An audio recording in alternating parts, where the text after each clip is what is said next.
Breaking news tonight, millions of Americans ordered to shelter in place as the coronavirus pandemic spreads. The largest school district in America, New York City, now shutting down. Shutdowns expand across the country. 75 million Americans now told to stay home.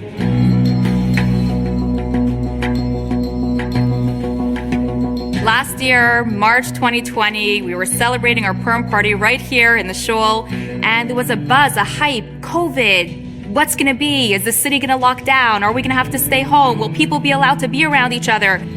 Like Thursday afternoon that they were shutting down schools effective immediately. And it was shocking. I just remember there being a lot of confusion and unknown at the time. So on Friday, March 13th, we found out that the school district had closed. There would be no more in-person school for my son. One dad came running in saying, I have to take my daughter home. They already stocked up my fridge for 14 days. We're going in lockdown. I'm taking my kids, and that's it. We're staying home. And it hit me. Are we going to really have to bunker down for 14 days? It was Friday at 12 o'clock. My husband was heading home to get ready for Shabbat. As he's leaving the store, his phone starts ringing. Phone calls coming in one after the other about Hebrew school is not happening Sunday in person. What can we do to help facilitate that Hebrew school actually happens? What do we do? Hebrew school cannot stop. And we're not in this alone. There are hundreds and hundreds, if not thousands of shluchos around the world that need a solution. So we got on a call, we got on a Zoom. My husband called me and he said, the shluchim want to make it happen. They want to make sure that they have Hebrew school this Sunday. I'm turning around. I'm going back to the office. Remember, it was only a few hours to Shabbos. There was no question that we were going to offer Hebrew school. There was no question that Hebrew school would take place on March 15th, no matter what. As Chassidim of the Rebbe, as shluchos of the Rebbe, we were imbued with the idea and with the thought that L'chatchila River, whatever happens, regardless of what happens, regardless of whatever obstacles are in our way, we will overcome them, we will make it happen. And there were thousands of Jewish kids that were turning to us for a Jewish education. Hebrew school needed to continue. We would do whatever it takes to make that happen. If it's going to happen, the question is, how is it going to happen? How are we going to get into the children's homes? How are we going to be there with them? We didn't have teachers to teach, so we ourselves got in front of the cameras and started teaching. The word impossible was not in the Rebbe's vocabulary.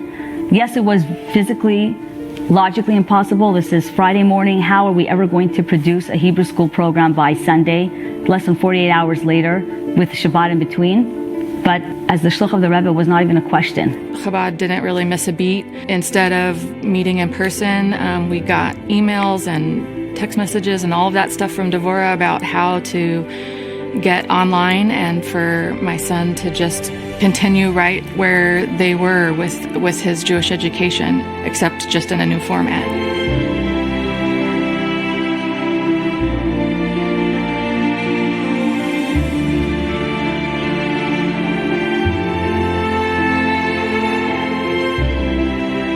There were submissions from children from Thailand, from English speakers in Moscow, Russia, from Australia. About 40,000 children participated in that Hebrew school. These children all showed up. The world was at a standstill. Nobody was sure what was going to happen, but these children were adamant to come and learn Torah and participate in Hebrew school, which was a beautiful, beautiful thing. I was just blown away by how much effort was put into the actual lesson plan. The world had shut down and then Hebrew school had started on Sunday. And while everybody the world over was struggling with COVID, including the shluchos, we were struggling to make sense of the reality, and there was so much pain and so much chaos. And as the Rebbe's Chassidim, we knew there had to be positive. We had to dig deep to find the positivity. We are going to make sure that Jewish education thrives. And now, more than ever, we're able to bring it into the children's homes. They can come out of COVID stronger than ever before and be so proud of how they've spent their time during COVID. I think it just really solidified that no matter what, Chabad is here for us, to support us, to give us the resources that we need to live happy Jewish life and to raise knowledgeable, proud Jewish children. And so if there was ever any doubt before, I definitely have no doubt now that that's what Chabad is here for and what they mean to me.